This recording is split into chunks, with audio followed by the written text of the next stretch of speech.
नमस्कार प्यारे बच्चों, कैसे हैं आप सभी। हम लोग पढ़ रहे हैं मल्हार पुस्तक कक्षा 7। हम पहुंच गए हैं पाठ 4 पर। इस पाठ को हमने पहले ही पढ़ लिया है। आज हम इसके अभ्यास प्रश्नों को करेंगे, यानी कि क्वेश्चन आंसर, जिसका पार्ट 1 है। बचे हुए अभ्यास प्रश्न को नेक्स्ट वीडियो में पढ़ाएंगे। पहला प्रश्न हमारे सामने है पाठ से। यहाँ पर दिया हुआ है, कविता के आधार पर नीचे दिए गए प्रश्नों का सटीक उत्तर कौन सा है, उनके सामने तारा बनाइए। कुछ प्रश्नों के उत्तर एक से अधिक भी हो सकते हैं। तो पहला प्रश्न हमारे सामने है, हमारा भूजल भंडारण या भंडार निम्नलिखित में से किससे समृद्ध होता है। कहने का अर्थ है कि हम जो भी यहाँ पर भी मेरी समझ से प्रश्न चुनेंगे उनमें एक से अधिक उत्तर हो सकते हैं। तो पहला प्रश्न है, हमारा भूजल भंडारण निम्नलिखित में से किससे समृद्ध होता है। समृद्ध का अर्थ मतलब किससे वो भरता है, पूर्ण होता है। नल सूख जाने से, तो ये तो कतई सही नहीं है। पानी बरसने से, ठीक है। तालाब और झील से, बाढ़ आने से, तो बाढ़ आने से भी नहीं सही है। ये दो ऑप्शन हमारे सही है, तो हमने यहाँ पर स्टार बना दिया है। अगला प्रश्न देखिए, निम्नलिखित में से कौन सी बात जल चक्र से संबंधित है। वर्षा जल का संग्रहण करना, समुद्र से उठी भाप का बादल बनकर बरसना, नदियों का समुद्र में जाकर मिलना, बरसात में चारों ओर पानी ही पानी दिखाई देना। तो यहाँ पर जल चक्र की बात पूछी गई है। तो जल चक्र में दोनों ही संबंध, समुद्र से पहले भाप उठती है, भाप बादल बनते हैं और बादल बन के फिर से बरसात होती है, नदियों में जाते हैं और नदियाँ फिर से समुद्र में मिल जाती हैं। यही हमारा जल चक्र है। तो ये दोनों ही उत्तर हमारे सही हैं। अगला प्रश्न देखिए, इस बड़ी गलती की सज़ा अब हम सबको मिल रही है।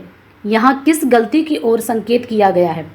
जल चक्र की अवधारणा को न समझना, आवश्यकता से अधिक पानी का उपयोग करना, तालाबों को कचरे से पाट कर समाप्त करना, भूजल भंडारण के विषय में विचार न करना। तो अगर हम देखें तो ये तालाबों को पाठ में बताया गया था कि किस तरीके से आज हम अपनी ज़मीन का उपयोग करने के लिए जो भी तालाब बनाए गए थे उनको हमने कचरे से या मिट्टी से पाट कर उन पर बिल्डिंग वगैरह बना दी हैं। ये सबसे बड़ी गलती है, क्योंकि ये तालाब हमारे किसका काम करते हैं, गुल्लक का काम करते हैं। तो ये जो गुल्लक है हमने इसको क्या कर दिया है, पाट दिया है। इस वजह से लगातार हमारे जो भूजल है वो कम होता चला जा रहा है। और भूजल भंडारण के विषय में विचार ना करना, चलो ठीक है कि अगर हमने इस तालाब को पाट दिया है तो क्या हमने इसके लिए दूसरा कोई अल्टरनेट कोई उपाय देखा है। तो यहाँ पर वही है कि जैसे आजकल सरकार अवेयर हो रही, मतलब उस चीज़ की ओर ध्यान दे रही है, लोग भी। तो क्या ज़मीन के अंदर जो हम गड्ढा बनाकर जल को संरक्षण कर रहे हैं, अगर इसकी ओर हम पहले ध्यान दे लेते तो शायद ये समस्या हमारे सामने नहीं आती। अगला प्रश्न है कि अभी जो हमने उत्तर चुने हैं अब इनका जो है अपने साथियों के साथ साझा करें। तो पहला वाला उत्तर हमने चुना था, पाठ में भूजल भंडारण को समृद्ध करने में वर्षा, तालाब और झील को महत्वपूर्ण माना गया है, अतः मेरे द्वारा इन विकल्पों का चयन किया गया है। हमने इसलिए उनका चयन किया है।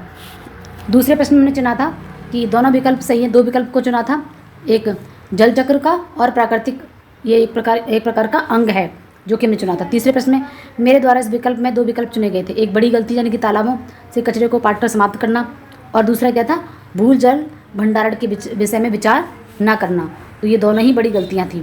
इसके अलावा भी अगर आपने कोई उत्तर चुना है तो आप क्लास में, कक्षा में अपने विचारों को साझा कर सकते हैं। अब यहाँ पर देखिए, मिलकर मिलान करें।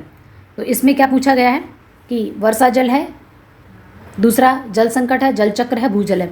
तो वर्षा जल क्या है कि वर्षा के जल को प्राकृतिक अथवा कृत्रिम रूप से मानवीय, कृत्रिम का मतलब क्या, मानव के द्वारा किए गए प्रयास, जैसा कि मैंने बताया था कि टैंक वगैरह बनाना और धरती में संग्रह न करना। तो ये वर्षा जल, ठीक है, ये वर्षा जल का संग्रहण है। दूसरा क्या है, जल संकट, जल की अत्यधिक कमी होना। जल चक्र क्या है कि समुद्र से उठी भाप का बादल बनकर पानी के रूप में फिर से बदलना और वह समुद्र में जाके फिर मिल जाना। तो ये हो जाएगा। भूजल क्या है, जमीन के नीचे छिपा जल भंडारण। अगला प्रश्न देखिए, इस पाठ में से चुनकर कुछ पंक्तियाँ नीचे दी गई हैं, इन्हें ध्यान से पढ़िए और सहपाठियों से चर्चा कीजिए। यानी कि साथ में, पानी आता भी है तो बेवक्त। यह पंक्ति बताती है कि पानी की कमी के कारण नल में पानी अनियमित समय पर आता है, जैसे देर रात या बहुत सुबह जल्दी, जिससे लोगों को परेशानी होती है।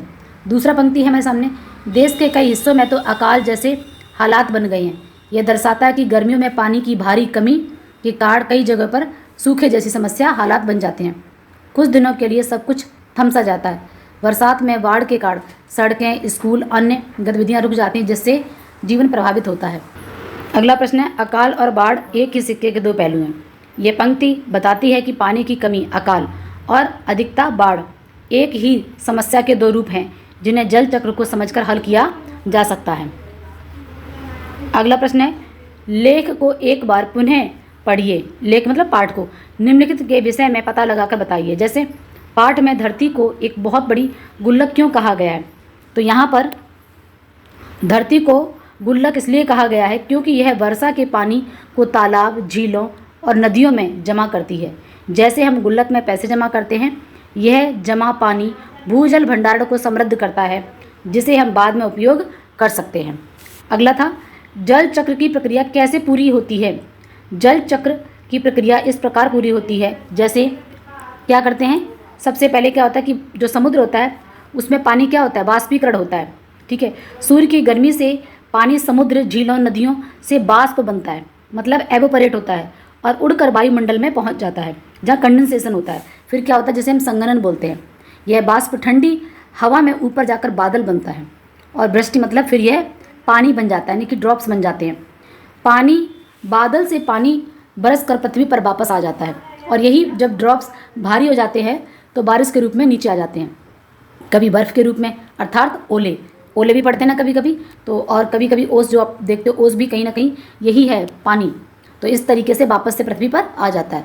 और संचरण मतलब क्या होता है, बारिश का पानी जमीन में जमा होना, ये संरक्षण भी आप इसे बोल सकते हो। ठीक है, भूजल में बदल जाता है। ये है पूरी की पूरी जल चक्र की प्रक्रिया। अगला प्रश्न है, यदि सारी नदियाँ, झीलें और तालाब सूख जाएं तो क्या होगा। यदि सारी नदियाँ, झीलें, तालाब सूख जाएं तो धरती पर भयंकर जल संकट उत्पन्न हो जाएगा। पीने, सिंचाई और उद्योग के लिए पानी उपलब्ध नहीं होगा, और पानी नहीं होगा तो पृथ्वी पर कुछ भी नहीं होगा। पशु पक्षी, पेड़ पौधे, मनुष्य सभी प्रभावित होंगे और जीवन संकट में पड़ जाएगा। अगला प्रश्न है, पाठ में पानी को रुपयों से भी कई गुना अधिक मूल्यवान क्यों बताया गया है। पाठ में पानी को रुपयों से भी अधिक मूल्यवान इसलिए बताया गया है क्योंकि पानी के बिना जीवन असंभव है, जबकि रुपयों में से सब कुछ नहीं खरीदा जा सकता है। अगला प्रश्न है, इस पाठ का शीर्षक पानी रे पानी दिया गया है। पाठ का यह नाम क्यों दिया गया होगा, अपने सहपाठियों के साथ चर्चा करके लिखिए कि अपने उत्तर का कारण भी लिखिए। इस पाठ का शीर्षक पानी रे पानी इसलिए दिया गया है क्योंकि यह पाठ पानी के महत्व, उसके संकट और उसके संरक्षण की आवश्यकता को दर्शाता है। रे शब्द एक पुकार की तरह प्रयोग हुआ है, जिससे यह दर्शाता है कि इंसान आज पानी के लिए पुकार रहा है। यह शीर्षक पाठ की विषय वस्तु से पूरी तरह मेल खाता है और भावनात्मक प्रभाव भी छोड़ता है। कारण क्या है, हमने क्यों चुना है, यह नाम पाठ के भाव और संदेश को प्रभावी ढंग से प्रकट करता है कि पानी अब दुर्लभ हो गया। दुर्लभ का मतलब जो बहुत मुश्किल से मिले, रेयर जैसे बोलते हो, और हमें इसके संरक्षण के लिए गंभीरता से प्रयास करना चाहिए, नहीं तो आने वाले समय में पानी एक गंभीर विकट समस्या का रूप धारण कर लेगा। आगे देखिए, आप इस पाठ को क्या नाम देना चाहोगे और उसका कारण बताइए। मैं इस पाठ का नाम जल है तो जीवन है, जल ही जीवन है, जल है तो कल है। इस तरीके से आपको जो भी समझ में आए वो आप नाम दे सकते हो, या पानी की जागरूकता, जो भी आपको समझ में, पानी का संरक्षण, इस तरीके से आप पानी का महत्व, जो आपको अच्छा लगे। यह नाम पानी के महत्व को स्पष्ट करता है और बताता है कि पानी के बिना जीवन संभव नहीं है। यह लोगों को पानी संरक्षण के लिए प्रेरित करता है, अर्थात जागरूकता बढ़ाता है। आगे देखिए, बात पर बल देना। बल देने का मतलब क्या है, हिंदी व्याकरण में इसमें बोला जाता है इसको निपात।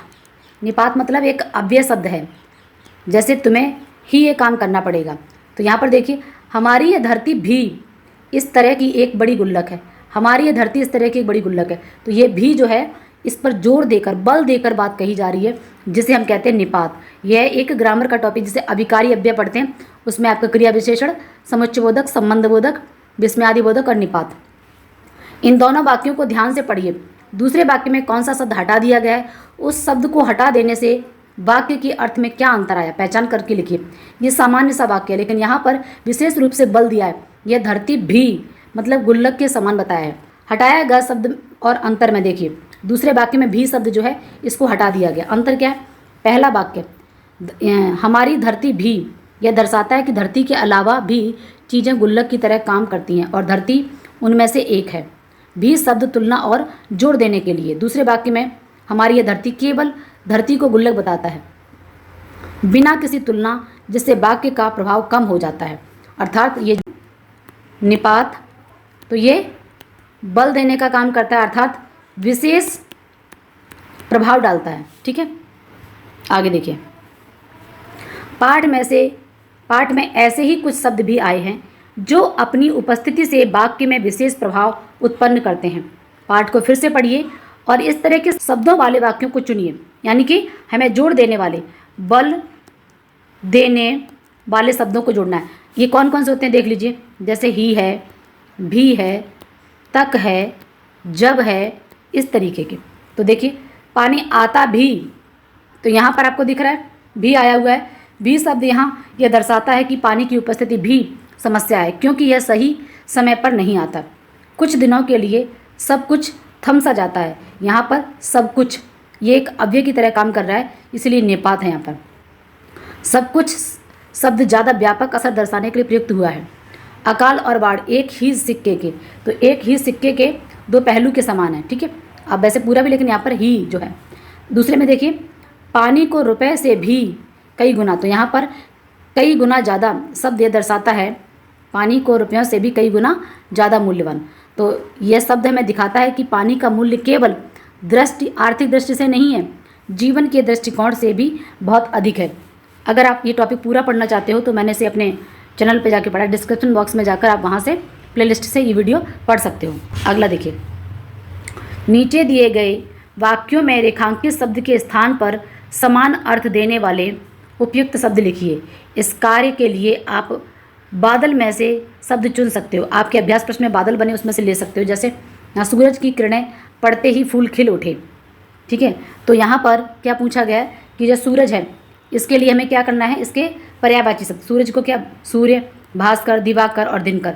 उसी प्रकार से भाप के लिए बाष्प और नीर, एक प्रकार से पानी होता है। ठीक है, बादल क्या है, मेघ है, जलद है, बारद है, समीर है। ठीक है, समीर नहीं होगा, ये समीर हवा का है। ठीक है, वायु है, पवन है, और इसमें लिख लीजिए आप समीर।